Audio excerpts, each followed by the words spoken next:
While Mr. Trump's tariffs have been avoided for now, many Canadians are seeking out ways to navigate around tariffs should negotiations fail during the 30-day pause. Shannon Terrell from NerdWallet Canada joined us to explain the potential economic impact and the tech tools available for Canadians if the tariffs are implemented.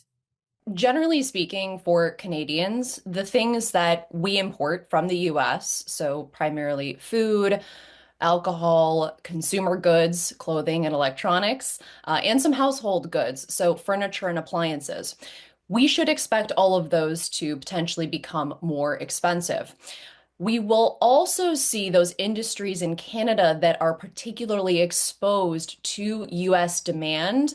Those are going to potentially be facing a decline. So that could impact job security. We could be looking at potential job loss and even business closure. More broadly speaking, we should expect inflation to potentially tick up again. By how much, it's difficult to say. We may even be looking at a potential recession as Canada's GDP contracts in response to that economic pressure. So there are a few different ways that those tariffs could impact Canada, but what I would hope for folks to take away from all of that is that we don't need to take this lying down, so to speak, and there's plenty of things that we can do, plenty of things that are under our control, and lots of ways to strategically spend and save money in the coming months. First and foremost, we might want to consider shopping Canadian and supporting local businesses. If those tariffs from the US come into effect, as I mentioned, we're going to potentially see price increases from the goods that we import from America. So choosing those Canadian alternatives may be more cheap than purchasing those American goods we're more accustomed to. So that's one thing we might want to consider.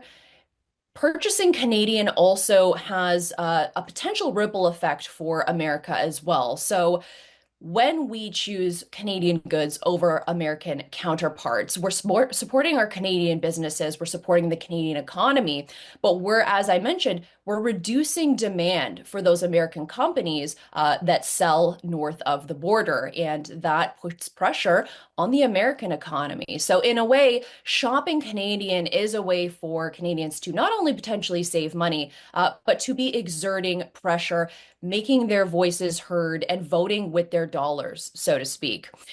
Now, I would want to highlight for folks when it comes to grocery shopping, we want to also be on the lookout for a few other ways to save, especially if those costs do rise. So I would encourage people to really be using technology to their advantage right now. One way that we can do that is with food rescue apps. So two popular options are Flash Food and Too Good to Go. These are apps that allow you to purchase food at a deep discount that is surplus or near expiry, and you may be able to really save money that way. Also, using technology to your advantage, perhaps we want to explore those couponing apps and those price matching apps. So Flip and Rebee are another pair of options that Canadians might want to consider.